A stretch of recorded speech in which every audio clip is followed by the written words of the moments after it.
King episode 4.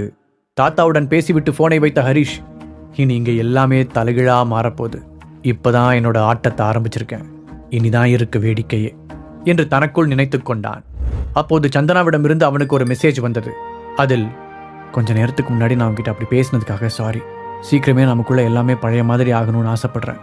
அதுக்கு முன்னாடி இன்னைக்கு நைட் எங்கள் ஃபேமிலியோட கெட் டுகெதர் இருக்கிறத உனக்கு ஞாபகப்படுத்தலான்னு தான் மெசேஜ் பண்ணேன். அந்த பார்ட்டிக்கு போட்டுட்டு வர ஏதாவது நல்லதாக ஒரு ட்ரெஸ் எடுத்துக்க முடியுமா? என்னோடய ஃபேமிலி பற்றி உனக்கே நல்லா தெரியும். ஏற்கனவே என் வேலையை பற்றி வேற அவங்கக்கிட்ட இருந்து நிறைய ப்ரெஷர்.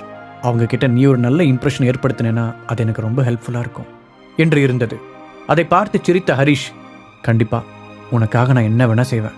நீ வேணா பாரு, ப்ராமிஸா இன்னைக்கு நீயும் உன் ஃபேமிலியும் பெருமைப்படுற மாதிரி தான் நான் நடந்துக்க போகிறேன். லவ் யூ என்று பதில் மெசேஜ் டைப் செய்து அனுப்பினான். அவ்வளவு நேரம் தன்னுடைய பைக்கிலேயே உட்கார்ந்திருந்த ஹரிஷ் ஹெல்மெட்டை கழட்டிவிட்டு தனக்கு முன்னால் இருந்த பில்டிங்கை பார்த்தான். இந்த ஊரிலேயே மிகவும் ரிச்சான ஏரியாவில் அந்த காஸ்ட்லியான பில்டிங் இருந்தது. அதை பில்டிங் என்று சொல்வதை விட பேலஸ் என்று கூறுவது பொருத்தமாக இருக்கும். சில நிமிடங்களுக்கு பிறகு ஹரிஷ் அந்த பேலஸின் உள்ளே தன் தாத்தா பயன்படுத்தும் அறையில் அமர்ந்திருந்தான். ஹரிஷ் அவனுக்கு ஆப்போசிட் சைடில் நின்றிருந்த ஹரிஷின் சித்தப்பா ஆனந்த், உன் தாத்தாவால் இங்கே வர முடியல, அதனால் அவருக்கு பதிலாக என்ன அனுப்பி வச்சிருக்காரு என்று அவனிடம் சொல்லிக் கொண்டிருந்தார். அப்படியே முன்னால் வந்து அவர் ஹரிஷை அணைக்க அவன் அசையாமல் அப்படியே உட்கார்ந்திருந்தான். உன்னை பார்த்ததுல ரொம்ப சந்தோஷம் ஹரிஷ்.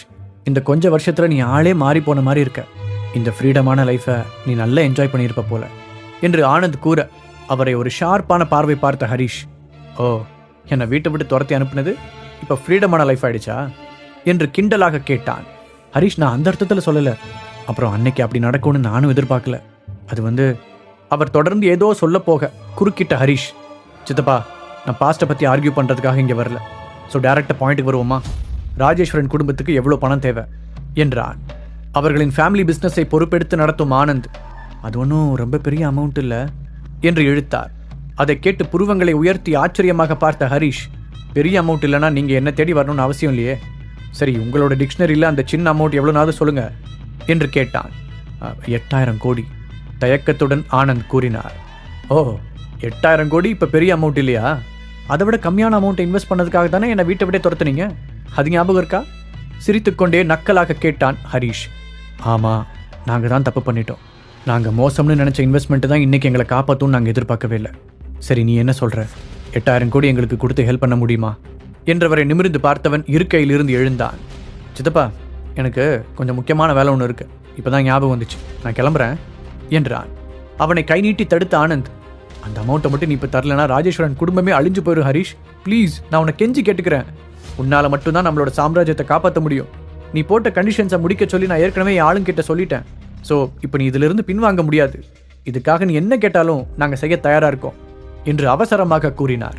சிறிது நேரம் அவரை அமைதியாக பார்த்த ஹரிஷ், எனக்கும் இந்த குடும்பத்துக்கு ஹெல்ப் பண்ணக்கூடாதுன்னெலாம் எதுவும் இல்லை சித்தப்பா.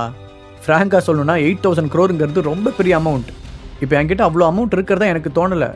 அப்புறம் எப்படி அதை நான் உங்களுக்கு கொடுக்க முடியும் என்று கேட்டான். ஹரிஷ், நீ இவ்வளோ மோசமாக எங்களை பழி வாங்கணும்னு நினைக்கிற? உன்னோட ஸ்டாக்ஸோட வேல்யூவை நீ இன்னும் செக் பண்ணி பார்க்கலையா? நடிக்காத ஹரிஷ். பென்குயின் கம்பெனியில் நீ இன்வெஸ்ட் பண்ணி வாங்கின 20% ஸ்டாக்ஸோட வேல்யூ இன்னைக்கு 9,300 crores. இப்போ நம்ம பேசிட்டு இருக்கிற இந்த நிமிஷத்தில் கூட வேல்யூ அதிகமாகிட்டே போகுது. இந்த விஷயம் மற்றவங்களுக்கு வேணா தெரியாமல் இருக்கலாம், எனக்கும் உங்கள் தாத்தாவுக்கும் நல்லாவே தெரியும் என்று கோபமாக பேசிய ஆனந்த் சிறிது இடைவெளி விட்டு தனது குரலை மென்மையாக்கி கொண்டார். ஹரிஷ், நீ கொஞ்சம் மனசாட்சியோட யோசிச்சுப்பாரு. ராஜேஸ்வரன் குடும்பத்தில் நீயும் ஒரு ஆளுங்கிறத மறந்துடாத. நம்ம ஃபேமிலியை பாதுகாக்க வேண்டிய கடமை உனக்கும் இருக்கு. அவனை கன்வின்ஸ் செய்வதற்காக ஏதேதோ சொன்னார். ஆனந்த் சொன்ன தொகையை கேட்டதும் ஹரிஷ் தன்னுடைய ஹார்ட் பீட் வெளியே கேட்பதை உணர்ந்தான். என்கிட்ட 9,000 crores இருக்கா? இன்னைக்கு காலையில் வரைக்கும் என்கிட்ட மொத்தமாக 5,000 ரூபா கூட இல்லை. ஆனால் இப்போது நான் 9,000 கோடி ரூபாய்க்கு அதிபதி. இதை வச்சு என்னால் எவ்வளோ பெரிய சாம்ராஜ்யத்தை வேணாலும் உருவாக்க முடியும் நினைத்த ஹரிஷ் அவனுடைய சித்தப்பாவை நேராக பார்த்தான். சித்தப்பா, 2 வருஷத்துக்கு முன்னாடி தாத்தா என்னை குடும்பத்திலேருந்து வெளியே போன்னு சொன்னப்போ யாருக்குமே நான் இந்த குடும்பத்தை ஆளுங்கிறது ஞாபகத்துக்கு வரலையே. அப்போ நான் மட்டும் ஏன் அதை பற்றி யோசிக்கணும் என்ற ஹரிஷின் கேள்விக்கு ஆனந்தால் பதிலளிக்க முடியவில்லை. எனக்கு இப்போ ஒரு ஒய்ஃப் இருக்கா, அது உங்களுக்கு தெரியுமா? நீங்களாம் என்னை வீட்டை விட்டு துரத்த முடிவு பண்ண அதே நாளில் தான் எனக்கு நிச்சயமாச்சு. நான் இப்போ வேற ஒரு குடும்பத்தோட மருமகன். அப்படி இருக்கும்போது ஏன் என்னோட விசுவாசத்தை அவங்கள விட்டுட்டு உங்ககிட்ட காட்டணும்? ஆவேசமாக கேட்ட ஹரிஷ், இப்போ கூட இந்த ஃபேமிலி திவாலாகிற நிலைமைக்கு போகலைன்னா நீங்களாம் என்னை பற்றி நினச்சிருக்க கூட மாட்டீங்க. இவ்வளோ நாள் நான் உயிரோடு இருக்கேனா செத்துட்டனாங்கிறத பற்றி கூட நீங்கள் யாரும் கவலைப்படலை. அப்புறம் நான் மட்டும் ஏன் உங்களுக்காக கவலைப்படணும் என்றான். சில நொடிகள் மௌனமாக இருந்த ஆனந்த், ஹரீஷ், நாங்கள் செஞ்சது பெரிய தப்பு தான். நம்ம மொத்த குடும்பத்து சார்பாகவும் நான் உங்ககிட்ட மன்னிப்பு கேட்டுக்கிறேன். இப்போ அதெல்லாம் கொஞ்சம் தள்ளி வச்சுட்டு ப்ளீஸ் நம்ம குடும்பத்துக்காக இந்த உதவியை பண்ணு. இப்போ நீ மட்டும் இதை பண்ணலைன்னா ராஜேஸ்வரன் வம்சமே இருந்த இடம் தெரியாமல் அழிஞ்சு போயிடும். கெஞ்சுவது போல் கேட்டவர் ஹரீஷின் முகம் இழகாமல் இருப்பதை கவனித்தார். ஏதோ ஒரு முக்கியமான முடிவை எடுப்பது போல அமைதியாக சில நிமிடங்கள் யோசித்த ஆனந்த் பின்பு ஹரீஷை பார்த்தார். ஹரீஷ், நீ மட்டும் எங்களுக்கு ஹெல்ப் பண்ணேனா உன்னை நம்ம தியானா மீடியா கம்பெனியோட பிரசிடெண்ட்டாக மாற்றுறேன். எல்லா ஃபார்மாலிட்டிஸையும் முடிக்க எனக்கு ஒரு நாள் தேவைப்படும். நாளைக்கு நீ உன்னோட பொசிஷனில் வந்து உட்காரலாம்.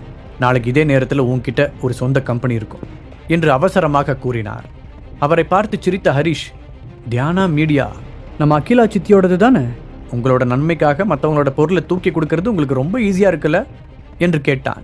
ஃபேமிலியை காப்பாற்றுறதுக்காக அவள் கண்டிப்பாக இதை செய்வாள்.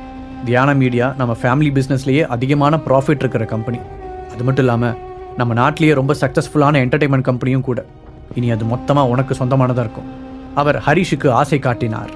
அதை கேட்டு பற்களை கடித்த ஹரீஷ், சரி சித்தப்பா, இந்த டீல் நான் அக்செப்ட் பண்ணிக்கிறேன். நான் உருவாக்க போகிற என்னோட சொந்த சாம்ராஜ்யத்துக்கு இந்த தியானா என்டர்டெயின்மெண்ட் முதல் படிக்கலாக இருக்கட்டும். அப்புறம் எனக்கு ஒரு முக்கியமான வேலை இருக்குன்னு நான் முன்னாடி சொன்னது பொய்யில்லை. ஸோ நான் இப்போ அவசரமாக கிளம்பி ஆகணும் என்று கூறிவிட்டு அங்கிருந்து வெளியேற முயற்சித்தான். ஒரு நிமிஷம், அவனை தடுத்து நிறுத்திய சித்தப்பா, அப்படின்னா நீ எங்களுக்கு என்று கேள்விக்குறியுடன் அவனை பார்த்தார். ஆமாம், நான் என்னோட பணத்தை கொடுத்து இந்த குடும்பத்தை காப்பாற்றலான்னு முடிவு பண்ணிட்டேன். இப்போவாவது பணத்தை விட குடும்பம் தான் முக்கியன்றது உங்கள் எல்லாருக்குமே புரியும்னு நம்புகிறேன் அழுத்தமாக கூறினான் ஹரீஷ். உனக்கு நாங்கள் இவ்வளோ பெரிய தப்பு பண்ணதுக்கப்புறமும் நீ எங்களுக்கு ஹெல்ப் பண்ண முன் வர்றது உண்மையிலேயே ரொம்ப பெரிய விஷயம். இது நம்ம குடும்பத்தையே ஒரு பெரிய அழிவிலிருந்து காப்பாற்ற போகுது. ரொம்ப தேங்க்ஸ் ஹரீஷ் என்று மனதார நன்றி கூறினார் ஆனந்த். அவர்கள் குடும்பத்திற்கு சொந்தமான அந்த மாளிகையிலிருந்து வெளியே வந்த ஹரீஷ் வாட்சை பார்த்தவன், அடடா, எங்கள் காலேஜ் ரீயூனியன் மீட்டுக்கு போகிறதுக்கு டைம் ஆயிடுச்சே என்று நினைத்தவாறு பைக்கை எடுத்துக்கொண்டு அவசரமாக கிளம்பினார். நாங்கள் டிகிரியை கம்ப்ளீட் பண்ணதுக்கப்புறம் இப்போ தான் ஃபர்ஸ்ட் டைமாக ஒன்றா மீட் பண்ண போகிறோம். இடையில பல வருஷம் ஓடி போச்சு. திரும்பவும் அவங்க எல்லாரையும் பார்க்க போகிறேன்னு நினைக்கும் போது ரொம்ப எக்ஸைட்டிங்காக இருக்குது. நான் எப்படி வளர்ந்துருக்கேன்னு காமிக்கிறேன். பார்ட்டிக்கு போகிறதுக்கு முன்னாடி வீட்டில் போய் ட்ரெஸ் மாற்றிட்டு போயிடலாம் நினைத்த ஹரீஷ் வீட்டிற்கு செல்லும் பாதைக்கு வண்டியை திருப்பினார். என்னோட லைஃபே மொத்தமாக மாறப்போகுது. என்னால் இப்போ அதை ஃபீல் பண்ண முடியுது. இன்றைக்கி நைட்டுக்குள்ளே என் குடும்பத்தோட மரியாதையையும், காலேஜ் மேட்ஸோட பொறாமையும், என் மாமியாரோட மதிப்பையும், எல்லாத்தையும் விட முக்கியமாக என் ஒய்ஃபோட அன்பையும் நான் அடைய போகிறேன். விசில் அடித்துக்கொண்டே சந்தோஷமாக வீட்டிற்குள் நுழைந்தான் ஹரீஷ். அதே நேரத்தில் தன்னுடைய ஆஃபீஸில் இருந்த சந்தனா காரிடாரில் நடந்து செல்லும் போது அவளுடைய ஆஃபீஸ் மேட்ஸ் சிரிப்பதை கேட்டாள். பிரேக் ரூமிற்குள் நுழைந்த அவள் அங்கிருப்பவர்கள் ஃபோனில் எதையோ பார்த்து சிரித்துக் கொண்டிருப்பதைக் கண்டாள். மெதுவாக எட்டி பார்த்த அவள் அவர்கள் பார்த்து கொண்டிருந்த வீடியோவை கவனித்தாள். அதில் ஹரீஷ் பின்புறம் உடைந்து போன ஓட்ட பைக்கை ஓட்டிச் செல்லும் காட்சி பதிவாகி இருந்தது. அதை பார்த்து சிரித்த ஒரு லேடி ஸ்டாஃப், இதை பார்த்தா ஒரே காமெடியாக இருக்குது. இப்படி உடஞ்சு போன பைக்கை கூட விடாமல் ஓட்டிட்டு போகிற ஒருத்தனை இப்படி தான் மேடம் கல்யாணம் பண்ணிட்டாங்கன்னு எனக்கு தெரியல. இப்படி ஒரு ஆளை நான் பார்த்ததே இல்லை என்று கமெண்ட் அடித்து கொண்டிருந்தார். ஆமாம், இந்த மாதிரி ஒரு லூசரை மேடம் ஏன் இன்னும் டிவோர்ஸ் பண்ணாமல் வச்சுருக்காங்கன்னு கூட எனக்கு தெரியல. இன்னொரு பெண் வருத்தத்துடன் கூறினாள். அதற்குள் அங்கு மூன்றாவதாக இருந்த ஒரு பெண், அதை விட பெரிய காமெடி என்ன தெரியுமா, நான் ஆஃபீஸுக்குள்ளே என்ட்ரி ஆகும்போது அவர் நம்ம மேடத்துக்கு ட்ரீம் லவர் நெக்லஸை வாங்கித்தரேன்னு ப்ராமிஸ் பண்ணிட்டு இருந்தார் என்று சிரிப்பை அடக்கிக் கொண்டே கூறினாள். அதை கேட்டு அங்கிருந்த அனைவரும் வெடித்து சிரித்தனர். இதான் இந்த இயரோட பெரிய ஜோக்குன்னு நினைக்கிறேன். அந்த நெக்லஸை பற்றி தெரியாமல் ஏதோ பொட்டி கடையில் வாங்கி கொடுக்குற கடலை மிட்டாயின்னு நினச்சிட்டார் போல. அவரோட செலவுக்கே மேடம் தான் காசு கொடுக்குறாங்க. இதில் ஒரு ட்ரீம் லவர் நெக்லஸை வாங்கி தர போறாரமா. ஐயோ ஐயோ. சந்தனா நிற்பதை கவனிக்காமல் அங்கிருந்த அனைவரும் மாற்றி மாற்றி ஹரீஷை கேலி செய்து சிரித்துக் கொண்டிருந்தனர். அப்பொழுது ஒரு பெண் சந்தனாவை கவனித்து மற்றவர்களுக்கு செய்கை காண்பிக்க எல்லோரும் பதட்டத்துடன் சந்தனாவை திரும்பி பார்த்தனர். அவர்களுக்கு நேராக கை கட்டி நின்று கொண்டிருந்த அவளை பார்த்து மன்னிப்பு கேட்பது போல தலையை குனிந்த அவர்கள், சாரி மேடம், நீங்கள் இங்கே இருக்கிறது எங்களுக்கு தெரியாது என்று தயக்கத்துடன் கூறினர். உங்களுக்கு தெரியாத விஷயம் இன்னும் நிறையா இருக்குன்னு நினைக்கிறேன். அப்புறம் ஒருத்தர் முட்டாள்னு சொல்கிறதுக்கு முன்னாடி ரொம்ப கவனமாக இருங்க. நான் எப்பவும் ஒரே மாதிரி சிரிச்சுக்கிட்டே இருக்க மாட்டேன். அமைதியாக பதில் கூறினாள் சந்தனா.